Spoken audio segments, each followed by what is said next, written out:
xalane erigan xalane wuu nagu badbatay Soomaali fara badan ay isweydiisay xitaa dadka Muqdisho degan waa bari Xamarweyne Shingaani Buulxuubey way fahmi laayihiin niyo xalanadan maxaa ka socdo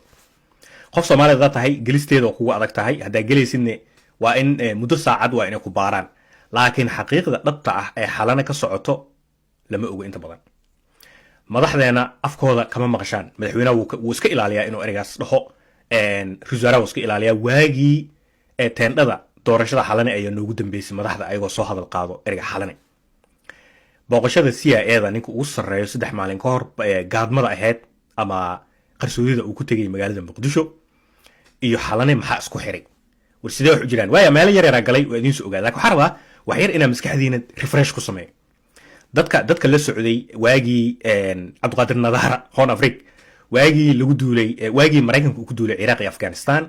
waxaa xasuusataan magacyo fara badan oo soo shacbahay ama magaalooyin Qandahara kamid ahayd Torbora kamid ah yaa xasuusto waxaa kamid ahay eriga aabaranay erigii la dhihi jiray Bagram wuxuu ahay saldhig ciidamo calooshood u shaqeystayaal Mareykan ee deganaayeen Bagram waxalana oo kala waay ilaahay amarkiisa xalana markaan baarbaaray waxa ugu soo dhacay Bagram ayaa ugu soo dhacay Bagram wuxuu ku taal Afghanistan Mareykanka wixii ay soo qabtaan wixii ay soo qarribaan wixii ay soo qasaan meeshaas ay keeni jireen Bagram waxa ku taalay meel lagu jimicsado meel lagu almiinta ee ku ordaan banaan ah meel qamriga lagu cabo oo baar ah iyo sidoo kale waxa ku yaalay suuqya ku yaalay oo laga adeegto dad aska Afghanistaniyiin ama turjubaan ha ahaado ama wax kala ahaado oo la shaqeyn jirin way jiraan xalane waa taatiko CIA-da ee degtay waay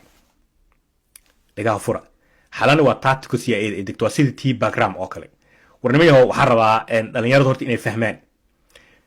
waxaa jiro calooshood u shaqeystayaal hadda inta badan ku ugu caansan idinka aan maqasheen waa labo laakiin dhowr waay ogaada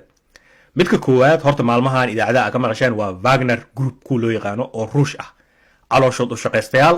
Ruush ah oo saldhig ku leh Suudaan iyo Liibiya iyo Eritrea iyo Ethiopia iyo xitaa Djibouti kuwaas waa kuwa Ruushka laakiin Ruushka ogow kuwa asagana ka tira badan oo aad loo fangareeyo si ay fangareyso calooshood u shaqeystayaal ayaa jiro Soomaaliya saas ka yihiin waa ka buuxaan Soomaali gudaheeda ay ka buuxaan meesha ay fadhiyaan adiga ma taqaana waaye liiskan elferiya liiskana u jeedaan waxa rabaa inaad in baro calooshood u shaqeystayaasha ugu calooshood horta adin sharxi doonaa calooshood u shaqeystaas laga wado wax laga wado adin sharxi doonaa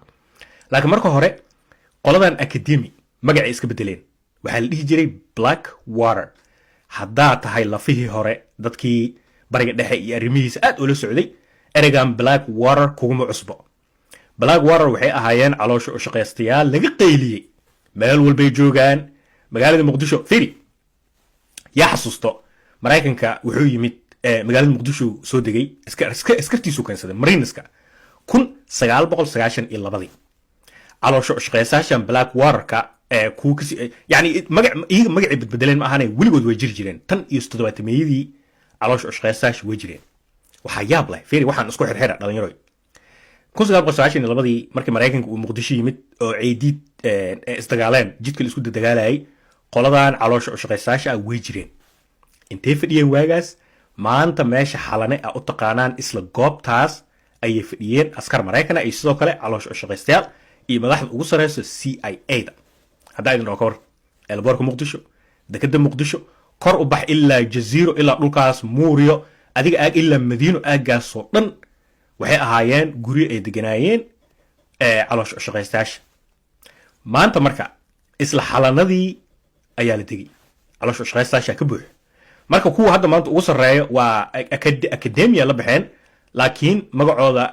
u taqaanaan ku caan baxeen waa Black Water sidoo kale waxaa jiro GK Sierra waa qolada labaad ee ugu sareyso ayagana calooshood u shaqeystayaasha Erscan jiro waxaa jiro KBR waxaa jiro DYN Corp kuwa dhahana jiro waxaa kaloo jiro L3 Communications jiro Northrop Grumman ayagana koox kale waaye Raytheon waxaa kaloo jiro qolada u jeedaan Vanel Corporation waxaa kaloo jiro MVM INC waxaa kaloo jiro Securitas AB adiga marka saasay u tiri badan yihiin su'aasha isweydiinaysa marka waxay tahay maxay calooshood u shaqeystayaasha Soomaaliya ka qabanayaan dantooda maxay tahay horta calooshood u shaqeystayaasha waa askar hore oo askarnimadii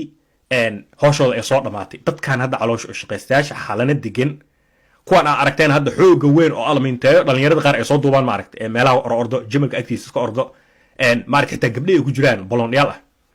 haddaa ku dhaho waa dad kasoo dagaalamay afghanistan iyo ciraaq ka hor oo laakiin maanta askarnimadoodii ku faa'iiday oo hay-adahan caloosha shaqaysta ah ku biiray hadda caloosha shaqaysta markaa ku biiraysid lacag fara badan waay askarta caadiga maraykanka adaa ka lacag badan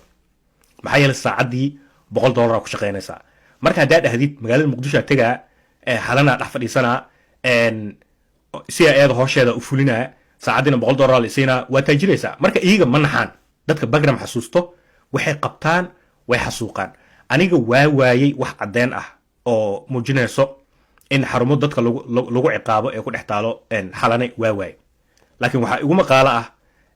baladogle saldhigga weyn maraykanka ciidamada ugu tababaray meel kuwa ii sheegay inay runtaa inkalama ogi meel dhalinyarada lagu qabto oo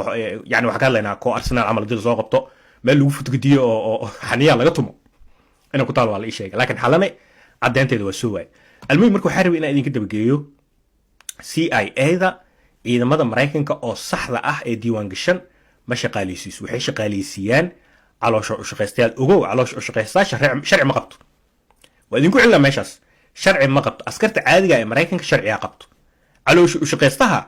qofku rubuu dili karaa meeshuu rubuu ka dhici karaa sharciyo waxaa jiro ayaga ay fahansan yihiin oo ay ka boodi karaana jiro yani askariga caadiga ee maraykanka tusaale ahaan fiiri hadda askariga caadiga ee maraykanka ah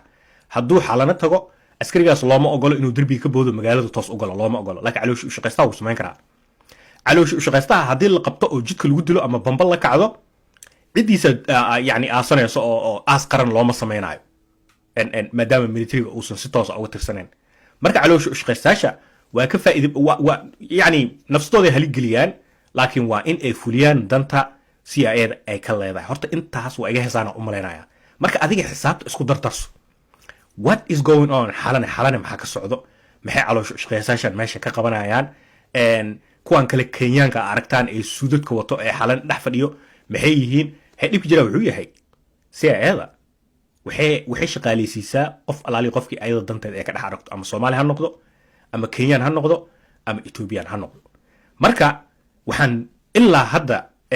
aan si kasta isku dayo soo heli waayey waxyaabaha dhabta ah ee ku heshiiyeen ninka CIA-da u yimid la kulmay madaxweyne xasan sheekh isoo kale sirdoonka ah laakiin hal mid idin kaga tagaya taariikhda xusideeda mudan CIA-da ninka ugu sareeya markuu dal tago natiijo waa in uu kala soo laabto tusaale insiina hadda ka hor Sacuudiga waa tuu tegay ka hor inta Sacuudiga maraykanka atsfiri tusaale ahaan ila fiiri mapkan waa saldhigya dalalka carabta intooda badan bariga dhexe ciidan maraykan joogo 4,000 5,000 qaarkood ay arkaysaan 13,000 waxaasoo dhan waa natiijo marka CIA-da ee dalalkaas tagtay ee heshiis la gashay caloosha u shaqaystayaashii gogol xaar ee sameeyeen meesha laga saaray kadibna ciidamo maraykan toos ah la keenay oo yani waa isku danaysanaa maraykan kheyraadkaas wara fiiri hadda kahor 92 ciidamada maraykanka markay magaalada muqdisho joogeen waxaa maqli jiray dhagxaanay qaateen carrey qaateen waxbay qaateen waxaasoo dhan runa ahayd waa dad loo tababaray oo yaqaano kheyraadka qaarkiis waay marka kulay dantooda ayaga fushanayaan annaga waxaa dhiilaa madaxdeena danteena ha ka taliyaan intaas idinkaga tagayaan